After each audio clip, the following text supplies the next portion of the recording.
You talked just a moment ago about growing up, and you describe it as a lower middle class environment.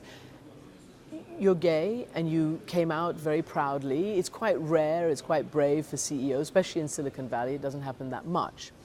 What do you make of, do you believe the environment has become better, more tolerant for gay people, let's say just in your industry? And secondly, what do you think of the current debate by the administration over how to redefine transgender?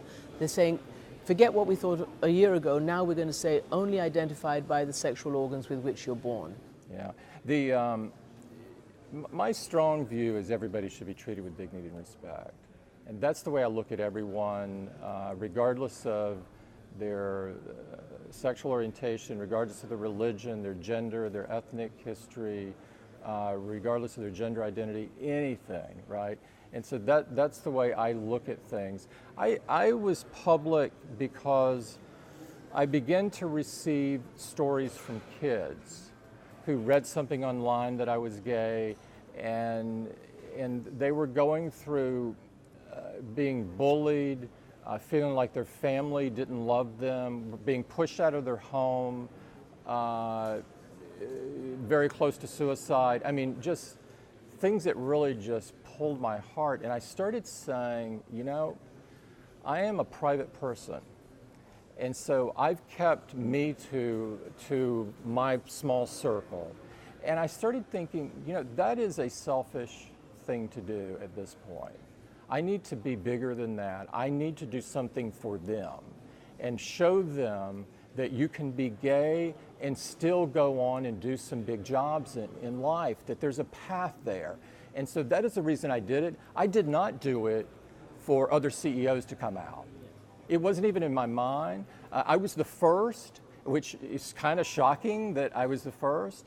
Now I think you're proud of it. I'm very proud of it. I am very proud of it. Yes, absolutely. To me, it is God's greatest gift to me. Because in doing so, I learned what it was like to be in a minority, and all minorities are not the same. Everybody has their own experience. But the feeling of being in a minority gives you a level of empathy for other people who are not in the majority. And you begin to look at life a little differently. It also, for me, and this is very good for being the CEO of Apple, because I take a fair amount of shots from different people along the way, is having thick skin, which comes out of being gay as well, was actually pretty beneficial for this role. Did you face the same kinds of bullying and hardship that you described seeing from other people writing to you when you were growing up? I was fortunate to be in a loving family. And they knew? And at different points in time. I wouldn't want to go into the exactly when and that sort of thing. And so I never had the situation of kids that I've now met and talked to personally that are being pushed out of their homes. I've never had that. And it's so personally, I can't say I have an experience there. The bullying part, of course, this happens to almost 100% of people out there, and not just gay people. It's basically anyone in the minority in some way. Anyone's a little different. Yes, and we have to get beyond this as a society. These are relevant differences in people that really don't matter. It is extraordinary to look in and see how huge a cultural debate the transgender issue is. I mean, just bathrooms. It's almost like it's swayed an election. I mean, I'm exaggerating, but it's huge. It's a huge, huge topic.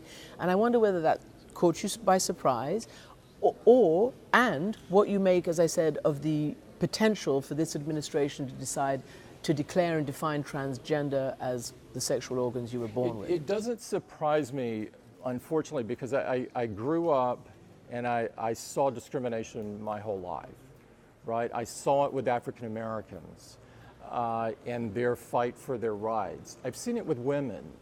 You know, it was only 100 years ago that women were given the right to vote. And so, I mean, you think about this and you go, what?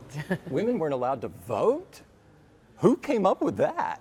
I mean, and so I think each generation has a responsibility to to increase and expand the definition of human rights. And I feel that.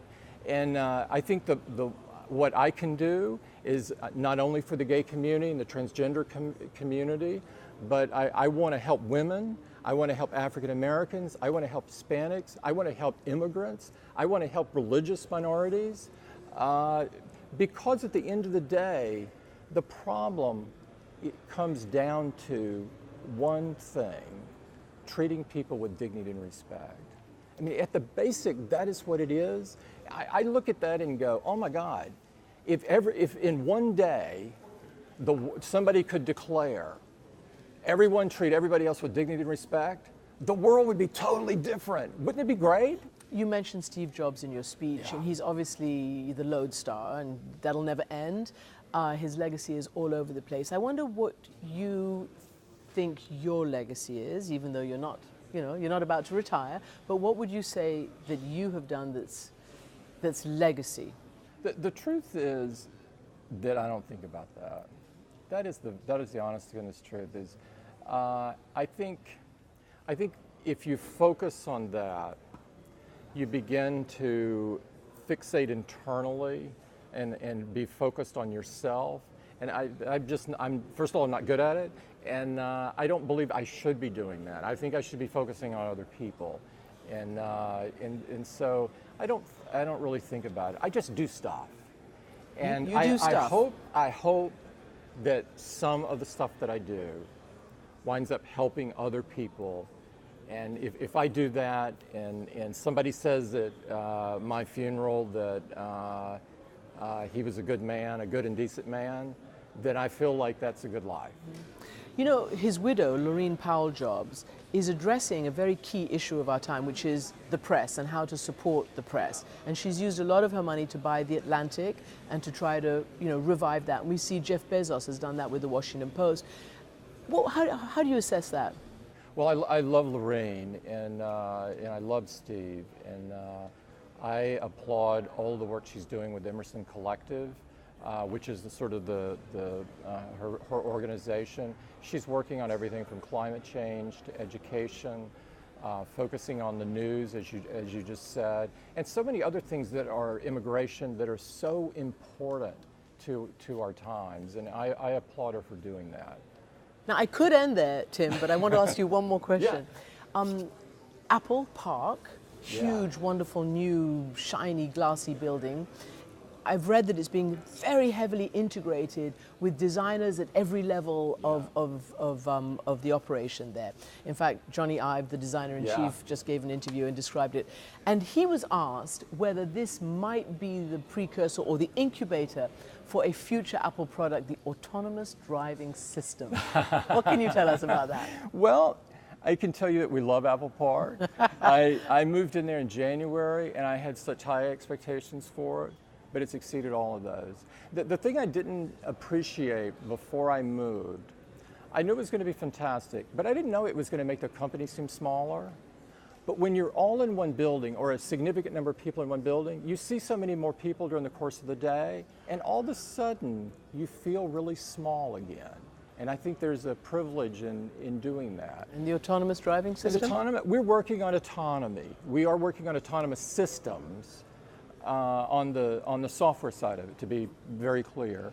And because we think autonomy is a core technology, but it can be used in many different ways, right? It's people automatically think about it in the car sense, but the autonomy itself can be used in so many different ways that I wouldn't want to give you the list, but it can be used in a lot of different ways. And it turns out that autonomy is probably the mother of all machine learning projects. And so you also build a lot of skills in working on autonomy that can be used across the company. Tim Cook, thank you very much indeed. Thank you for inviting me.